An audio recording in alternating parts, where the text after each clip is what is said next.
যে ভগবানকে নিবেদন না করে কেবল নিজের ইন্দ্রিয় তৃপ্তি লাভের জন্য খাদ্য গ্রহণ করে, তার পাপের বোঝা বাড়তে থাকে এবং তার মনোবৃত্তি অনুসারে সে পরবর্তী জীবনে শূকর কুকুরের মতো নিকৃষ্ট পশুদেহ ধারণ করে, যাতে সমস্ত পাপ কর্মফলের ফল ভোগ করতে পারে। এই জড়জগৎ কলুষতাপূর্ণ, কিন্তু কৃষ্ণ প্রসাদ গ্রহণ করলে সে কলুষতা মুক্ত হয় এবং সে তার শুদ্ধ সত্তায় অধিষ্ঠিত হয়। তাই যে তা করে না, সেসব ভগরোগের কলুষতার দ্বারা আক্রান্ত হয়ে যন্ত্রণা ভোগ করে।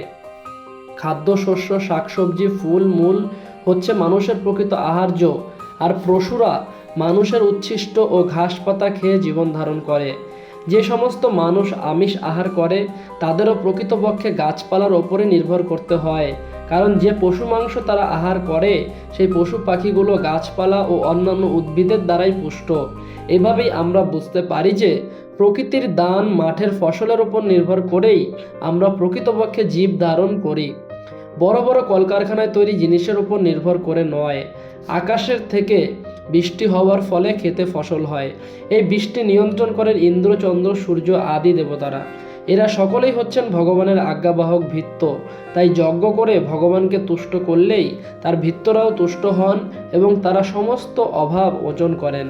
এই যুগের জন্য নির্ধারিত যজ্ঞ হচ্ছে সংকীর্তন যজ্ঞ। তাই অন্তত পক্ষে খাদ্য সরবরাহের অভাব অনটন থেকে রেহাই পেতে গেলে সকলেরই কর্তব্য হচ্ছে এই যজ্ঞ অনুষ্ঠান করা। এই সংকীর্তন যজ্ঞ করলে মানুষের খাওয়া পরার আর কোনো অভাব থাকে না।